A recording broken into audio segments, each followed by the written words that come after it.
Hello everyone, welcome back to my channel Teenagers Python. As you have read the title, today we are going to learn about data structures.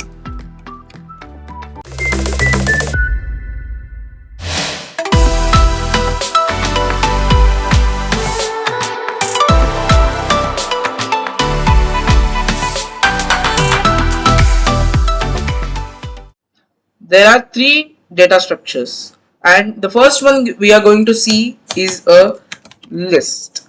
List is like a container that stores several data and different data types together, and that can be accessed separately. So we will look at some examples.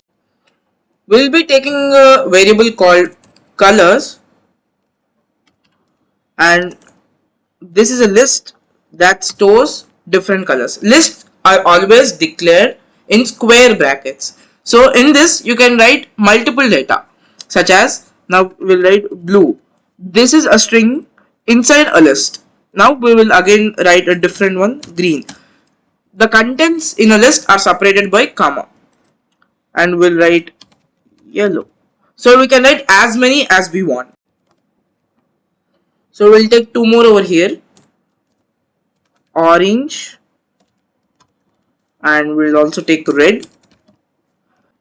Now we can print the list in the same way that we print normally. So print colors. So as you see, there's the same output printed as we stored in the colors. Now the data can also be accessed individually, such as we do it in string slicing. So we put a square brackets and specify the index number.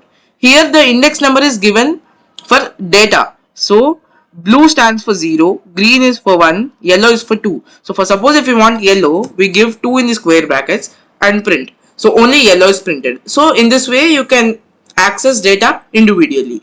This is not only for single data type, but you can store different data types, such as after red you can store numbers such as 52 and even float 2.5, and even if you run there will be no error, and you can also access them, such as now 52 is for index 0, 1, 2, 3, 4 and 5. So if you put 5 and run, it's printing 52. So you can store any data type in a list. This is not restricted to a single data type. We can add different types of data to a single list. So we have a list A here, and we are storing many different types of data in it. So for suppose we have again colors. Now we can add numbers also, like 52, and then you can add float values 20 or 2.5, and then maybe true or false, and etc, etc. You can add anything you want to a list. It can be of any data type you want. So now if we print the list, it prints without any error. As you see, if I run it, it prints the whole list even if there are different types of data. We can perform many functions on this list, many methods and functions on this. Let's see one after the other. So we'll go back to the list of colors. So here we go, we have three colors, red, blue and green. Now if you want to add anything to the list, you can add it after declaring it. So you don't need to go here and add. You may change it in your code as you progress. For suppose now you can do colors dot, and the method is called as append. Colors dot append, and the data type here in our case it's string. So in string, in double quotes, we are going to put the data to be added. Now I'll be adding yellow to our list.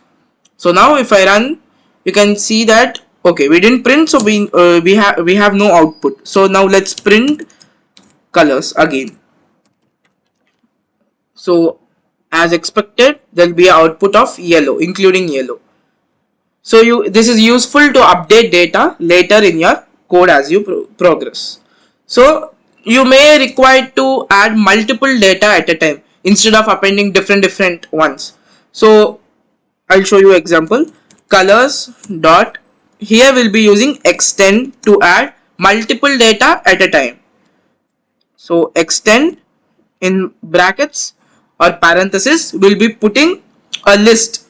So we will be extending a list, so we need to put in a list and the data to be added. Again, in this case, you can put multiple data types, but in this case, we are going to add black, white, and maybe orange. Yeah.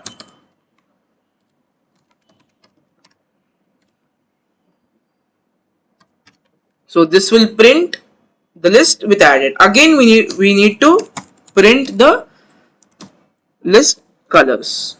So if you print it right now, it's all added: red, blue, green, yellow, black, white, and orange.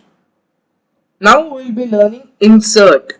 This is used to add data at a particular position in the list you want. So for suppose if you want the color lilac to be added after red only, so you can do this: a list name dot insert and the index number to be inserted at. So we need after red. Red is 0, so we'll be using 1. 1 is the index to be inserted at. 1, and our color is lilac. So now if we print our list again, you can see that after it lilac is added. One thing you may notice is the addition of this index and object. This is just for explanation that our interpreter has directly added automatically, so you don't need to worry anything about it. Just in the parenthesis you need to add 1 and lilac. And one more thing you may observe is that after updating the values such as colors.insert or colors.extend, we are not storing it in any variable. We are just doing it normally. So we just perform this action normally. We shouldn't store this in any of the variables. Perform it and then print it or use it in your code later. So we'll go into the next one. Let me clear up. So we'll take a list called as roll numbers that contains several integers. Now you can duplicate this data into a new variable, such as you have a variable a and you can duplicate that data using the method called copy. So roll number dot copy and parenthesis and nothing inside it. That's it. If you run it, it updated but you didn't print it. So print a, you will get the same results. So A has copied. So roll number has been copied to A. Now this data can be also cleared, removed completely, erased completely by doing A dot clear. That's it. And parenthesis. Now if you print A, there's nothing inside it. You can see a empty list. You can also remove a single element by using remove. So a dot remove, for suppose we say I remove 5, which is the first one, and now if I run, it will be printed because we didn't print it again. Let's print a again. So you can see that in before there's 5, but in the updated list there's no 5. It directly started from 8. So that is how you remove a single element. You can also sort the data from ascending to descending in using the method sort. So you just write a dot sort and that's it. Print it again. If you run it right now, you can see that it's sorted 1 4 5. It's in ascending order going from 0 to infinity. You can also remove data using the index number of the data. For suppose you have to remove 5 and its index number is 0, so you can remove the data using the method pop. So a dot pop and its value, which is 0. Now if we print a, 5 is removed. Just the difference between remove and pop is that there you enter the data to be removed and here you enter the index number of the data to be removed. So we'll jump into the next method, which is length. You can check the length of the list by using len function. So it's basically you need to store this in a new variable or directly print. Now I'm directly printing it. In print we'll be using the function len, and in brackets you need to mention the name of the list. In this case it's a or roll number because both are the same, copied of each other. Now if you print, you get the number of values in your list. In this case, it's 8. You can count if you want. 1, 2, 3, 4, 5, 6, 7, 8. That is how len works. There's also a method called count, which counts the number of same data. For suppose you have 22 twice here in the list, and you need to store this in a new variable. I'm taking b in this case, and we'll be storing a dot count the data to be counted. In this case, it's 22, and we'll be printing b, which needs to return 2 as expected, and it does, because 22 is repeated twice in the list. Now there's a method that is helpful to return the index number of the data you want. For suppose we want the index of 25, you can use this. C equals a dot index and the data you want the index for 25. Now print C and run it. You will be getting 3. So 25 is at index number 3, 0, 1, 2 and 3, which is right. You can also reverse the list. Let's say if you want to arrange this in descending order, first we'll be using the method sort. So roll number dot sort. So now it's sorted, which means it's in ascending to descending order. Once we'll print it to confirm. So now if I run it, you can see that there's an error because of the variable name. So now if I run it, you can see that it's sorted. Now we can reverse this list to arrange them in descending order. Now we will do that. Roll number dot reverse. It's as simple as that. Just reverse and print it again. If you want to store it in a new variable, you can do that by just assigning it into a new variable. So you can see that now it's in descending order. So it's as simple as that.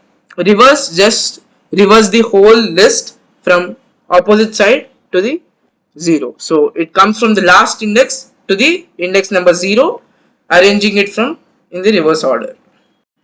You can also combine two different lists, such as if you have a new list here that says data, which is holding again few, no, let's say we have some colors again, just two colors, yellow and orange. Now we can add them. Now we'll be printing by adding them. Roll number plus the data. So you'll be getting both added together. You can see that all the numbers first and the second one. If you reverse the order of adding, such as data first and roll number then you will be getting the second list at the first and then ending with the roll number list. That's it for lists, guys. It's very simple. If you didn't understand anything, comment below and be awaited for the second part of data structures, on which I'll be discussing on tuples and dictionaries. That is also a lot helpful in Python. These are the basic concepts of Python which are helpful for everything you program in future. So don't miss these videos, and these are very essential. These play a very crucial role in your programming. So ask for any doubts, guys, and like, share, subscribe and hit that red button below.